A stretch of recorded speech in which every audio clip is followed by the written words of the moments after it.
नमस्कार।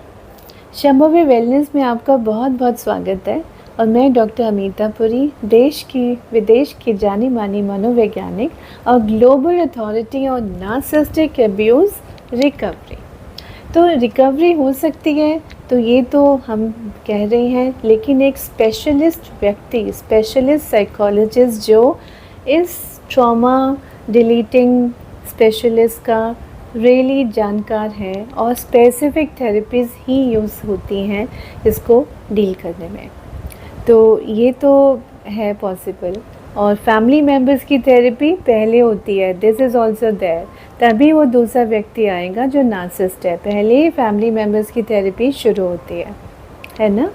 और ये ऐसे करते क्यों है? बहुत लोग बोलते हैं हमने इसको इतना पैसे दिए, जो इसने मांगा था इसको दिया, फ्रीडम दी इनको, पहले बिफ़ोर मैरिज इतनी लाइफ खुशहाल नहीं थी जितनी हमारे साथ शादी हो के, और मैंने इतना इसके ऊपर लुटाया, इतना इसको पैम्पर किया, मगर ये तो मेरे पेरेंट्स को खाने को पड़ती है, या ये मेरे पेरेंट्स का रिगार्ड नहीं करते, रिस्पेक्ट नहीं देते। मैं इनके पेरेंट्स का इतना करती हूँ, सारी उम्र किया, 44 इयर्स हो गए, 35 इयर्स हो गए, 28 इयर्स हो गए, मतलब इतने सालों के बाद भी ये व्यक्ति में बदला ही नहीं, पिघला ही नहीं, कोई जो एक सॉफ्टनेस होती है वो आई ही नहीं।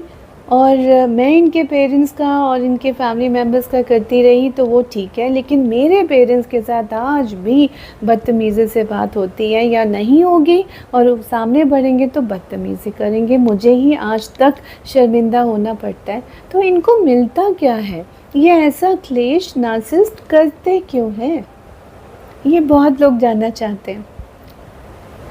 इनका, जिसको सिंपल सेइंग है, कॉन्शियस का चिप मिसिंग होता है। तो आपने एक्सप्लेन कर के देख लिया, प्यार से सामने बिठा के देख लिया, पैम्पर करके देख लिया, अच्छे से तन मन धन से सेवा, साष्टांग दंडवत प्रणाम करके देख लिया, लेकिन फ़ायदा नहीं हुआ ना। यही सब लोग बोलते हैं कि नहीं, इनको तो जैसे हम पे तरस ही नहीं आता। तो उस रिश्ते को हम क्या नाम दें जिसमें हम ये एक्सपेक्ट करेंगे दूसरा हम पे तरस ही खा ले, या हमारे पेरेंट्स की, हमारे दोस्तों की, हमारे भाई बहनों की बेइज्जती होती रहे और ये व्यक्ति का दिल दिमाग ना पसीजे। तो कॉन्शियस का ना चिप मिसिंग होता है, कोई केमिकल लोचा जिसको बोलते हैं, केमिकल इम्बैलेंस ब्रेन में आ जाता है। और कब आता है? This is very important. तो शादी से पहले, बचपन में, यानी कि जब वो ग्रोइंग टाइम था, मे बी जब आपका वो जो बच्चा या कंसेप्शन स्टेज में था, और कहते हैं ना साइकोलॉजी में बोलते हैं फर्स्ट 5 इयर्स में 90% पर्सनालिटी बन जाती है। तो जो 90% पर्सनैलिटी, वो जो फर्स्ट 5 इयर्स या ग्रोइंग अप टिल 10, वो जो चीज़ें हो रही थी घर में, जो माहौल था जिस किस्म का, या जो एक सेंस ऑफ अबैंडनमेंट, फियर आने लगा था बच्चे को, आहट या जो हलचल होता था, चीखने चिल्लाने की आवाज़ें, या वर्बल या नॉन वर्बल वो वाइब्रेशंस थी, वो बच्चे ने अंदर आत्मसात कर ली, पकड़ ली।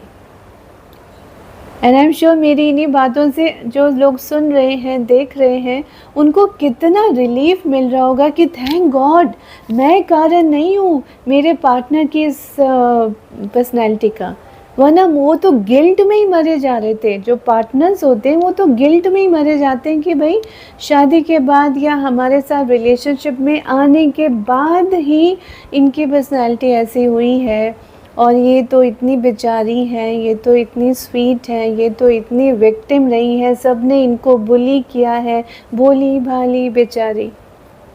या वो जो लड़का हो कि अरे मुझे तो कोई किसी ने इतना प्यार किया ही नहीं जितना तुमने किया, तुम मेरे को कितनी, मेरी फीलिंग्स का ख्याल रखती हो, तुम कितनी सेंसिटिव हो, जो शुरू में लव बॉम्बिंग स्टेज होती है। तो जब लड़कियां लव बॉम्बिंग की स्टेज दिखा रही होती हैं तो हनी ट्रैप की तरह वो they make the other person feel hero बनते, उसको लगता है इसकी लाइफ का तो मैं ही हीरो।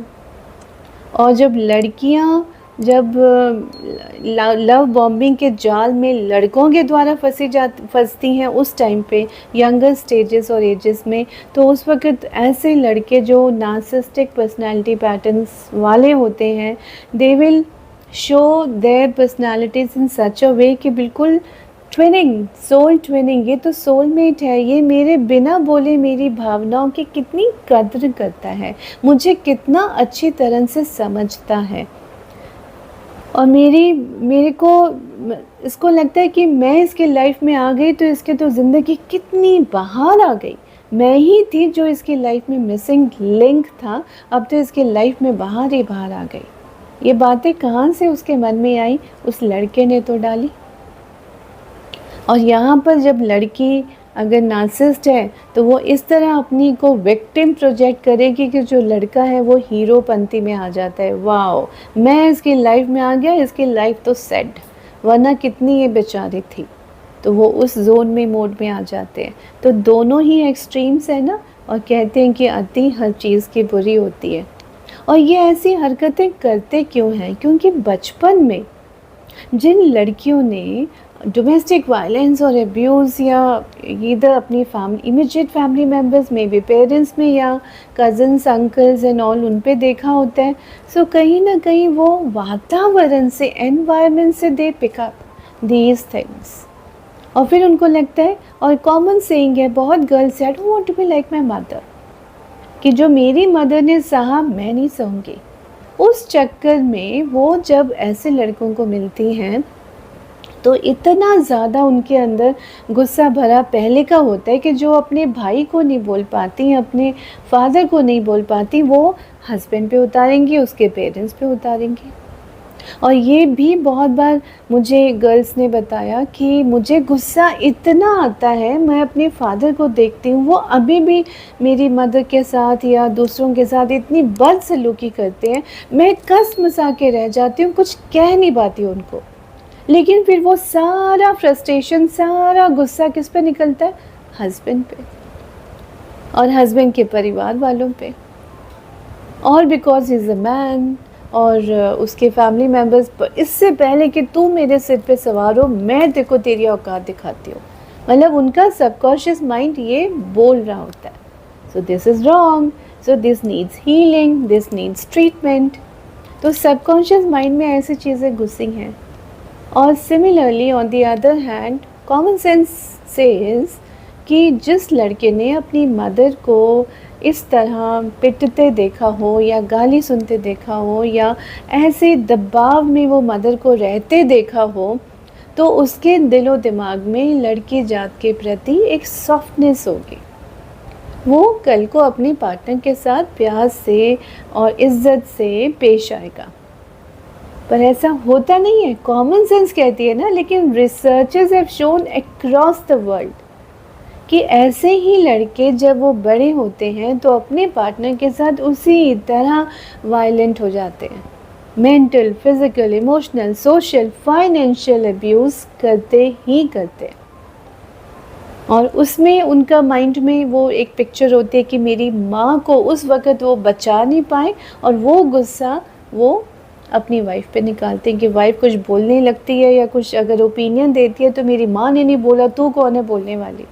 उनका सबकॉन्शियस माइंड उनसे ये हरकतें करा रहा होता है, तो even they need healing and treatment, but this takes a long drawn process.